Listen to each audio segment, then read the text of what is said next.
在第2集 Tesla 车主分享影片当中，跟大家分享了为什么大部分的电动车都要提供全景式的玻璃车顶 （glass roof）。那是因为电动车把电池放在车子的底部，所以压缩了这个车子的乘坐空间。他们需要利用玻璃车顶来增加头部空间。但还有另外一个车商不告诉你的主要原因就是。其实设计一个玻璃车顶呢，在冬天的国家是非常重要的，因为他们需要透过这个玻璃来聚集热量，吸收阳光的热量传到车厢里面。如果在冬天，特别是-5度、1度、2度的时候，当你上车你要把空调从0度调到18度或者20度的时候，那个对车子本身。对它的 heat pump 是一个很大的伤害，它需要耗费很多的电量来去制造这个热能。在燃油车就没有这个问题，因为不管你是柴油引擎、汽油引擎，你都有一个燃烧的过程，那个引擎本身就会制造一个热能传到车厢里面。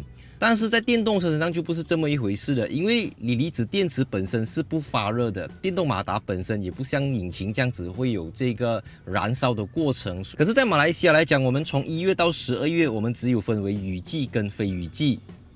好像大部分我们平均温度是30多度、35度，然后大白天的时候，车厢里面如果你停在 car park 露天的。可能过了1个小时过后就会上升到44到50度，是非常非常普遍，一年到头365天几乎都是如此。可是，在冬天，如果你体验过冬天，你就会知道，照到阳光、晒到太阳是一件非常非常幸福、非常温暖的事情。但我们没有这个需要，对我们来讲，太阳是太多了 ，too much 了。所以这个时候呢，你要怎样去能够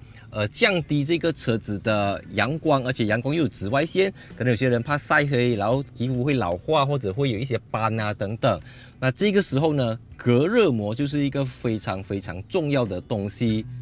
市场上有这么多隔热膜品牌，要怎么选择？我今天就来到了 Raytech， 他们在全马来西亚拥有42间授权经销商，并且在2022年列入马来西亚纪录大全，在那一年里面帮67398台车子安装了电灯。所以在 Raytech 这边，他们有非常多的选择，从隔热的、防爆的，或者是不同价位、不同系列，都能够提供给消费者。所以今天我就来到了位于 Setia Alam 这边的 Raytech， 就给大家来示范一下他们是怎样为顾客提供这个优质的服务。Let's go！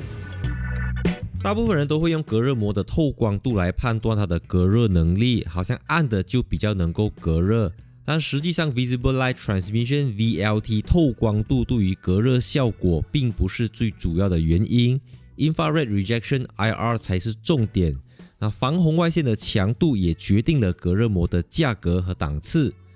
像 Raytech 的隔热膜 RX 就有高达 98% 的 IR 能力。在贴上隔热膜之前 ，Raytech 会模拟太阳能强度，让车主清楚的知道原装玻璃的隔热强度。以标准太阳能辐射强度为1000个 Watt per square meter， 在挡风玻璃这边测到有220个 Watt per square meter， 贴上 Raytech 隔热膜之后降到 11.2 Watt per square meter。Front window 从566 Watt per square meter 降到 12.5 Watt per square meter。那玻璃车顶 glass roof 从185 Watt per square meter 降到 1.7 Watt per square meter。那注意以 Watt per square meter 太阳能来做标准 ，Tesla 的原装大镜已经能够降到220 Watt per square meter， 在很多其他品牌的车子，有些是完全过滤不到，1000 Watt per square meter 测出来就是1000 Watt per square meter， 所以更加需要安装 IR 系数高的隔热膜。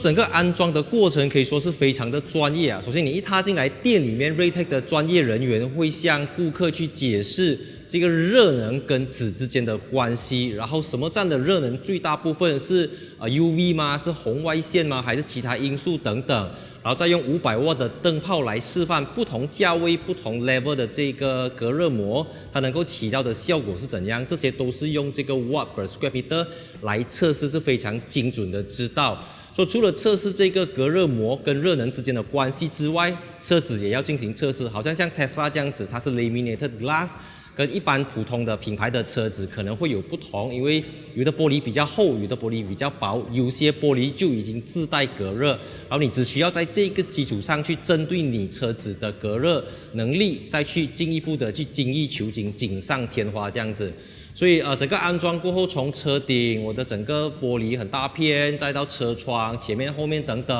然后再去选择你自己要的亮度跟暗度，因为有些是 JBJ 限定里面的，前面不能够太暗啊，后面也可以暗一点点等等，这些东西他们都会给你建议，都会给你一个指导，这样子让你能够找到最适合你自己的这个隔热膜这样子。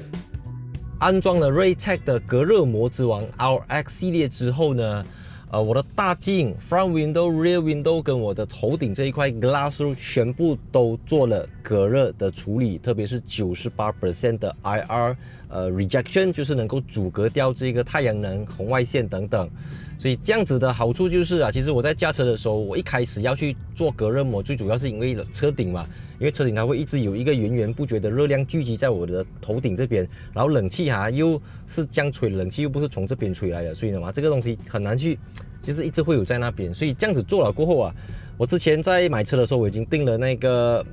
sunshade 啊，遮阳帘，其实可以丢掉了，根本都不需要sunshade了。其实完全你 feel 不到了的嘛，反而我的大镜跟旁边还会 feel 到一点温度，头顶是最没有东西的。然后整个驾驶起来的感觉就是会很好啊，尤其是长途行驶的时候啊，你车子在走，因为阳光是持续照射在你的皮肤上面，然后特别是在我一上车启动车子的时候啊，每次车子里面你放着像在户外暴晒了几个小时之后，你的冷气一边在制冷，可是外面的这个阳光进来的速度是非常非常的快，所以它就会形成一个入不敷出的情况，就是你的冷气很辛苦的工作，可是外面的这个阳光一直照射进来，然后它的热量所以你一直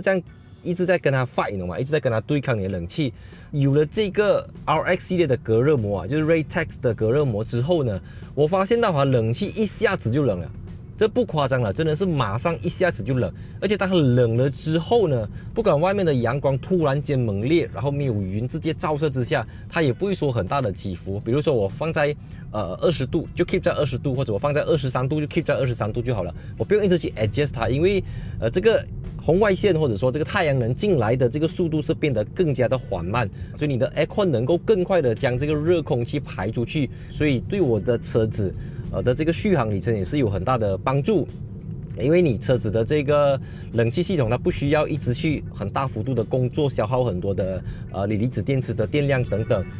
如果要回馈给 EV 电动车车主，只要在2024年3月8号起，在 Raytech 选购1688块起以上的配套，你就可以获得500块的 Charge Cine 充电 credit， 还有这个大灯的 PPF， 还有 Door Cup 的 PPF 这样子。详情附带条规，这是一个限时优惠。所以预知更多详情，希望大家可以来到 Raytech 的网站，或者来到 Raytech 在全马指定的42间经销商，就可以得到适合你车子、适合你的价位不同的 package 等等，都可以来这边看。